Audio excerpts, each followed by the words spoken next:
Hello, everyone. I'm here with my student, Anderson Ferreira, and we are going to talk about business English, specifically as it relates to him. So, Anderson, can you tell us a little about yourself? Thanks for having me today with you, David. My name is Anderson Ferreira. I'm a pharmacist and I'm also your student. We have been studying together since the beginning of this year. My personal development so far is amazing. I'm becoming a little bit more fluent day by day with our conversation. As I said before, I'm a pharmacist and I have been working this field for more than 30 years. I'm specialized in compound pharmacy, a kind of pharmacy specialized in preparing medicines, formulations. So this is my main skill. I'm working nowadays in a multinational company. I'm responsible for new product development. I'm a research as well. So that's the reason I need to improve my English because I have many meetings over the week with workmates from abroad. The English is really necessary for my daily professional life. And Uh, most of your meetings are with other non-native speakers, aren't they? yes, normally the majority of my meetings are with another colleagues in different countries, mainly not exactly the countries that there are native English speakers. However, only the English language is able to connect people from different countries. For instance, I have two meetings with colleagues in Croatia and Mm-hmm. or Germany or another country such as even in Spain, Spanish is for us Brazilians is easy to understand, but hard to speak if you are Yeah, not fluent in Spanish, of course. So they prefer the conversation in English as well.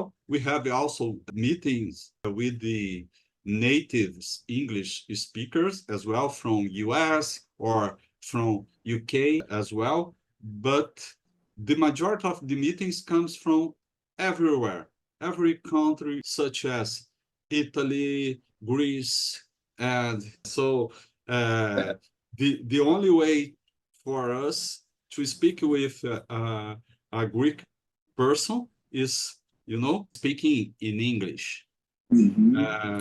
The same, for instance, I had some meetings with people from Israel, Mm-hmm. and the same, the only language possible for me to communicate with them is English. I have been studying English in my life many times, but you know, uh, I had stopped many times as well.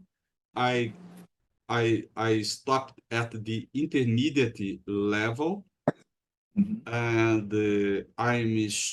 I was still struggling to learn English, to speak English fluently, and the main problem was the lack of the confidence. With our class, I'm becoming more confident day by day with speaking because the way to learn English is very personal. This is my opinion. Right. It's very personal. Each one can have your specific way to learn English, but Absolutely. in my opinion, best way is you must be enthusiastic about learning English. you need to find your specific way to learn English. That's the reason I prefer conversations with a native person such as you, who is also a teacher. So at Right. the end of our conversation, you can correct me the main mistakes I did. This will is making me more confident, because at the end I can, understand some kinds of mistakes, such as pronunciation mistakes, or even grammar mistakes as well, or the phrase constructions mistakes. This is wonderful. So I'm Great. very grateful, David, for your collaboration in my personal English development. And of course, it takes time to improve. There is no shortcut. It's necessary, to practice, practicing speaking, practice listening, to practice reading. Also, many skills in the intermediate level. So, in my personal situation, the best way is conversation with a native person.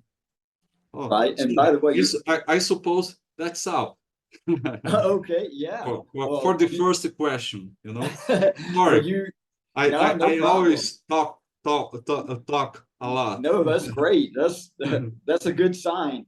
You reminded me of several things. One, you talked about confidence, and I've noticed that with a lot of my international students, but especially Brazilians. Uh, Most Brazilians are at this level when they think they're at this level, and I've told you, and I've told several other Brazilian students, you're better than you think you are. You need to bring your confidence level up to your English level, because your English is already very good. And Yes. you just said that you're intermediate. A lot of people listening are probably thinking, "Wow, that sounds more like advanced than intermediate." And it's because you've got a good vocabulary, a good grasp of the language, the structure, and everything, and you're able to express yourself very well. And I know from our classes, you're also able to understand very well. Thank you, but it's not so easy, because there is a bad day English as well. So some Yes. days, some days I'm not able to speak fluently, especially when I'm anxious. Right. Anxiety makes me, decrease the level of my English. I can move Right. easily from the intermediate level to the basic level if I'm anxious. So Yes. And that's and when you get tired, which by the way, for those watching this, we're recording this on yes, Friday afternoon. So Anderson's been working all week, and this is at the end of the last work day of the week. And this is as tired as Anderson gets, and you can hear his English is very good. yes. This is another issue, because normally we have classes at 5 p.m.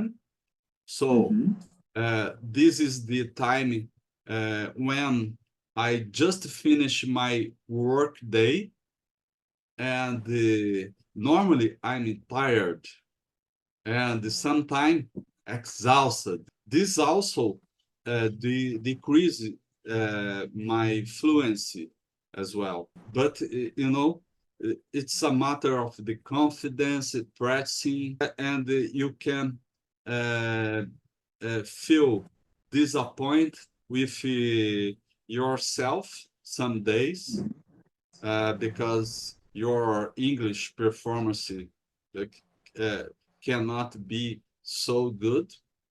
in some days.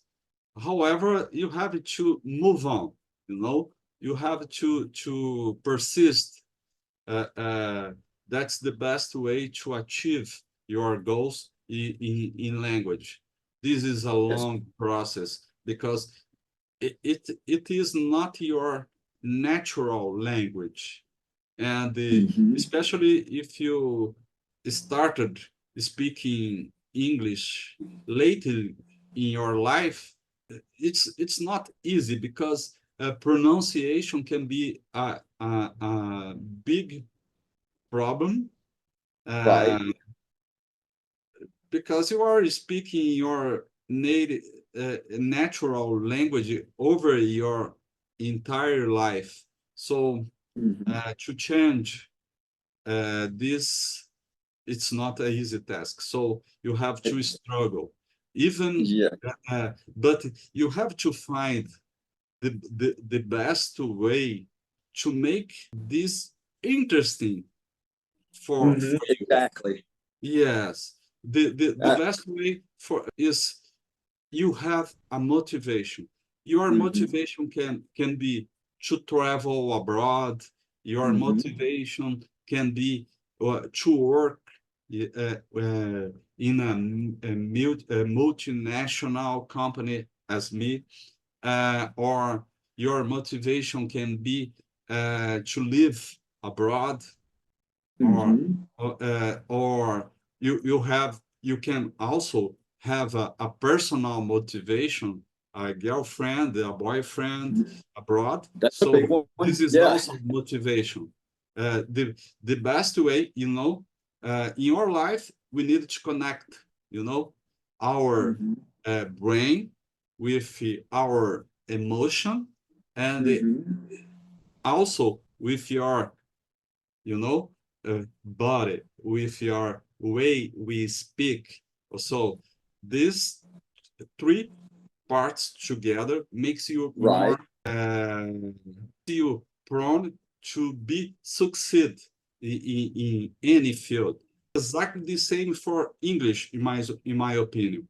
You need to put emotion in the learning process. To put emotion in the learning process, you need, of course, to be motivated. That's the main point to succeed in the language process. I agree. I don't know if we've discussed this recently. I think I may have mentioned it at the beginning of our classes, but my method is called the 5-star method. The 5 stars are pronunciation, intonation, reduction, and linking. These are 4 things that you usually don't find in Brazilian schools, but they're so important. But the 5th star is the most important, and that is what I call the quintessence, the one that brings everything else together. And the quintessence is you, the student, because you have to have your motivation. You have to have a strong reason to learn. You have to know that you can learn, and you have to be consistent with it. And if you have all of that, there's no way you can fail. If you just keep going, you're going to succeed. Yes, I cannot agree more, David. We need to keep moving ahead in this learning process, even having some bad days or some disappointment with yourself in your performances some days. And also another point is, don't be afraid of making mistakes. Absolutely. Yes. I even This, say celebrate your mistakes, because mistakes are stepping stones to success. yes. And I also have another personal point of view. Grammar is very important. However, it's not more important than to achieve naturally the language. So Yes. maybe you know very well grammar, but if you know very well grammar, this can be a trick as well, because you are afraid to make of making mistakes. Mhm. So you cannot speak if you are afraid. Right. So you have to try, even making mistakes. And the main point is to be understood by the other person. And Mhm. in a natural way, you can just hearing, listening to different people, or from TV, or from Mhm. movies, from reading, you can correct yourself over the time. But Yes. I actually wrote a book a few years ago about English. sorry, Oh, go sorry ahead. for interrupting. And about your method, it's an amazing method, the 5 stars, because connect everything you need, especially regarding pronunciations. This is a really peculiar method, because there isn't in the books. This is your personal method, and from my side, I can tell you it has been working well with me. Thank you. Oh, I'm yeah. grateful, I'm grateful for that. Thank you for pointing that out. Before I started teaching you, I actually wrote a book, a bilingual book in English. The title is Fluent in 3 Months, and the subtitle is And Five Other Lies You Need to Stop Believing. And the Portuguese title is Fluente em 3 Meses e 5 Mais Mentiras Você Tem Que Parar de Acreditar. But one of the things I mentioned in that book is about grammar. I say grammar is like salt in the body. Your blood has 0.9% salt, if I'm not mistaken. I know you know better than I do, but I say, so grammar is like salt. You need a little bit, or otherwise you're going to die. But if Yeah. you have too much, you're going to die. So you need a little pinch of grammar. But of all my students that I've ever had from any background, there have only been 2 that are really focused on grammar the whole time, because that's what they wanted to focus on. And I said, look, if that's what you want to focus on, we'll focus on it. But every student is different. But 99% of the students don't need a big focus on grammar. They need to focus more on other things, and the grammar will usually come naturally. And whatever doesn't come naturally, we can fix. Yes. If you are focused on grammar only, probably it will not work well, Right. because you can you can know well grammar, and not being fluent, because the point that the grammar can be a trick for you is the point that, for instance, you know the grammar, so you are afraid of making mistakes, because you know the way you need to think to speak.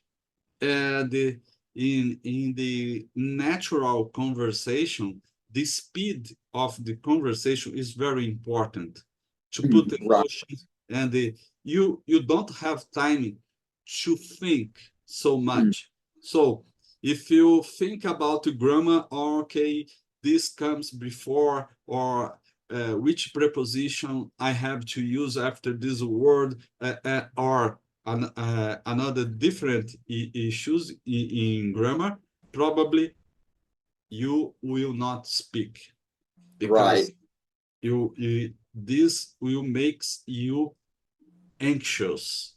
So Yes. yeah, If you have to think about the grammar rule before you speak, by the time you get a chance to speak, the conversation will have moved on. People will be talking about something else. exactly. Yeah. Oh, and I want to jump back to something you touched on earlier, your history. Uh, a lot of people know, but a lot of people don't know. Before I moved to Brazil, I was not an English teacher. I was a businessman. I owned my own department store for many years, and then later I worked for New York Life, a company that sells insurance and investments. and so I have a strong business background. But you're, in addition to being a pharmacist, you were definitely a businessman. You owned your own company for a long time, like I did. And can you tell us a little about that? I used to have my private company for almost my entire professional life. However, in this certain point, I sold my company for a multinational company, and I started working for a multinational company in my field, pharmacy. Not a regular pharmacy, but in my case, it was a lab, but a pharmaceutical lab. To be businessmen, we are always businessmen because we are natural entrepreneurs. Sorry for my pronunciation this case. Yeah. You can correct me right now. That's a tricky word even for native speakers. This is a tricky word for me. It's not easy to pronounce it. It's easier to say businessman. Yes. Businessman is more easy, so it's easier. We are all a businessman in certain way because we need to sell our skills. We need to sell some product. We need to sell our science. So speaking for colleagues, so everyone is a businessman. If you refuse to be one, you will have problem to be successful. So yes, that's another student of mine. Sophia Martins. She wrote this book in Portuguese, and I translated it into English. And she brings up the same points. She's talking about sales. And she's a real estate investor, but she said, "Look, it doesn't matter what you do. You're a salesperson, and like you were saying, whatever you do, you're a business person." So same point. That we are always selling something. You are selling your ideas, you are selling your business, you are selling your product, you are selling you know your science.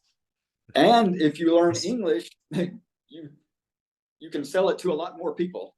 Yes. Now we are selling the way to learn English. This is a personal way, can vary between people, but in general sense, the path will be the same. The problems probably will be the same for many of people who has been struggling to learning English or to learning another foreigner language. Right. And by the way, I want to point out, besides being a businessman and a pharmacist, you're also an inventor and an author. Can you tell us a little about that? Yes, I wrote some technical books in my area, and also I have some patent of some products and device. It's not a big deal, but some small inventions. So this is all about the interest you have about your profession or the motivation you have in your field. So how more motivated you are, more capable you are to do things. And also you can keep the motivation over your life, because it's not easy. It's easy when you are starting your professional, when you are young. However, over the years, when you are getting older, some people can lose your motivation for doing their jobs. So Yes. this is a pity, because without motivation, you will get stuck. You will not be able to for continual evolution in your field. So it's necessary to keeping interested in your area. So put emotion in your work. That's the best way to keeping doing what you love. Yes. I mean, discipline is great, and I'm all for discipline, but if it's a struggle to go to work every day, that's terrible.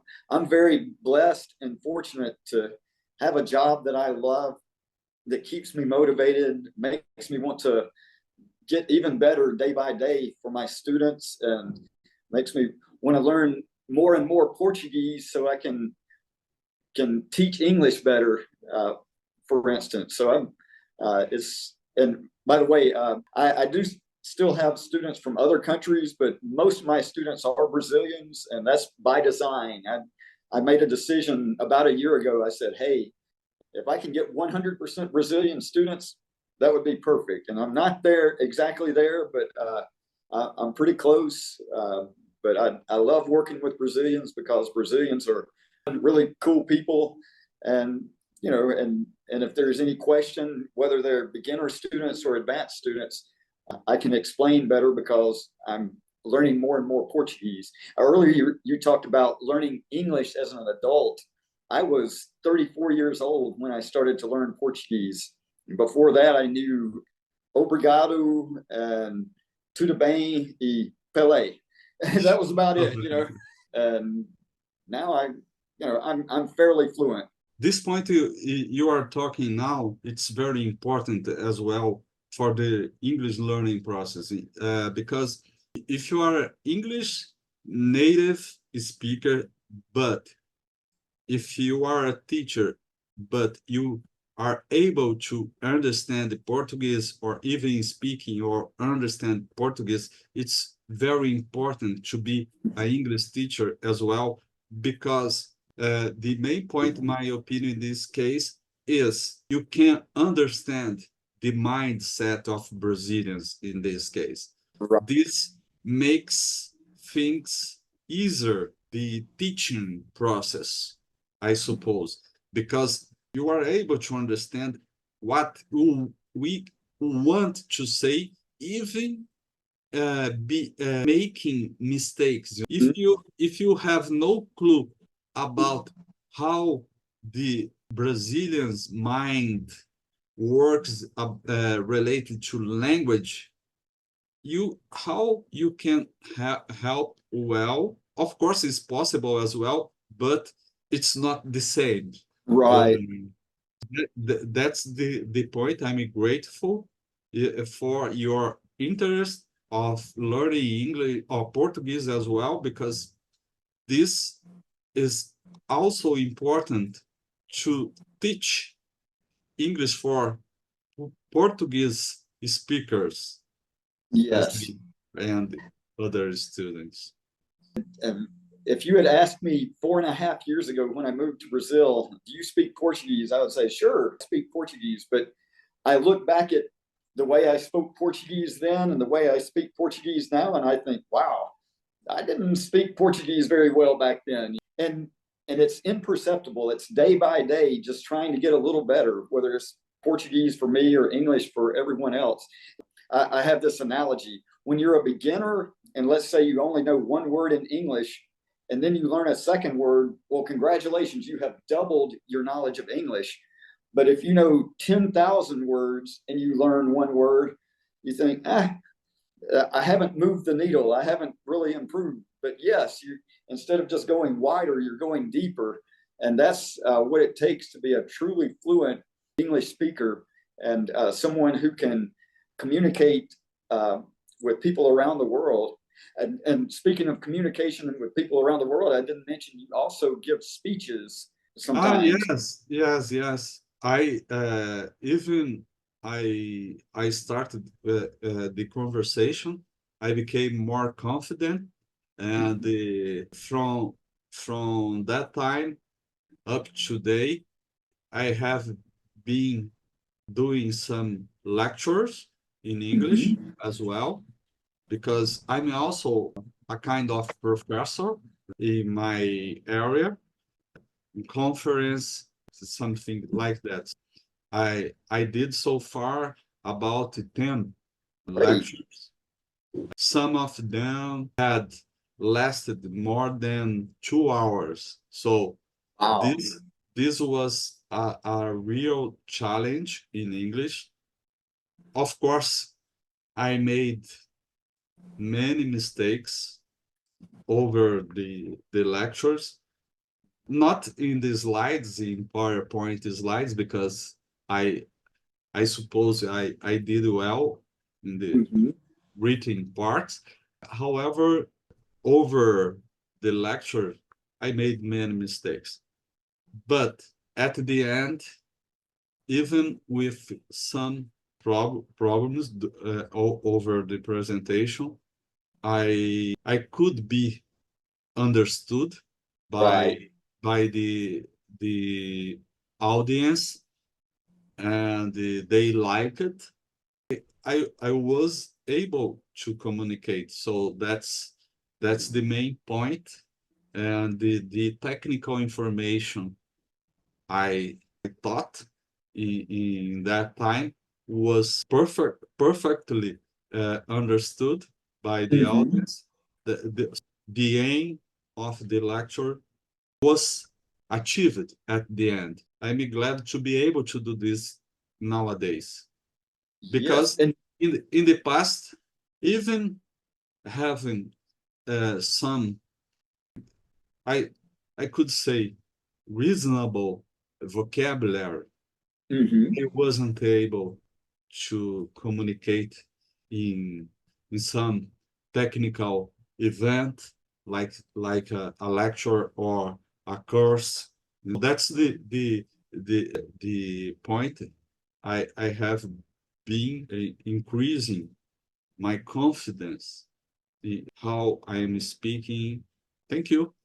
Oh, and thank you. And by the way, these conferences that you spoke at, these were in Europe? Yes, was in Europe, but I did some conference in South Africa as well, with people in Croatia as well, Mhm. and of course with in Europe, joining people from many different countries, because it was a virtual class, and also with some professionals in Saudi Arabia. So Ah, yes, and all of these lectures were in English. So that you reminded me when you said Saudi Arabia. One of my students is the international commercial coordinator for chili beans, and he speaks with a lot of other non-native speakers too. And he sent me a message one time and said, "Dave, what is this guy saying?" And it was somebody from, I think, the UAE, United Arab Emirates, or it may have been Dubai. But wow, I had to listen twice to understand myself, as a native speaker, and then finally said, what he said was blah blah blah. And are there certain accents that you find difficult to understand? yes, the accent sometimes is hard to understand, but you know, in my opinion, is easier to understand a foreigner English speaker than the natives, because the Yes. speed that Mhm. they talk, you know. Yes.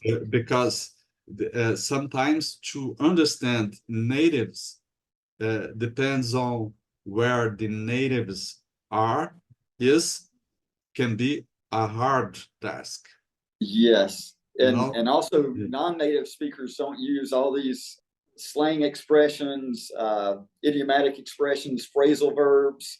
So it's Exactly. Yes, yes. They come with many idiomatic expression. The foreigner rarely comes with idiomatic phrases. They use normally the general, the the ordinary English. right. This is one point, and they also the speed that they talk. This remind me now about Okay. how important is the conversation, you know, because if if you have a conversation with a native, the native can, increase his speed or speaking speed natural, so Right. you can train your ears to understand the connection between words, because the main problem to understand natives sometimes is the connection between the words they normally speak. So Right. when you are training your ears with a native teacher, this can improve your listening, and you will start, to understand English in a normal speed the natives usually speak. So this is Right. a very important point. Yes, that makes a difference. And also thinking about accents, a lot of Brazilian, I've heard Brazilians say, "Oh, I want to get rid of my accent." And I said, "No, no, the Brazilian accent is about the best accent you can have.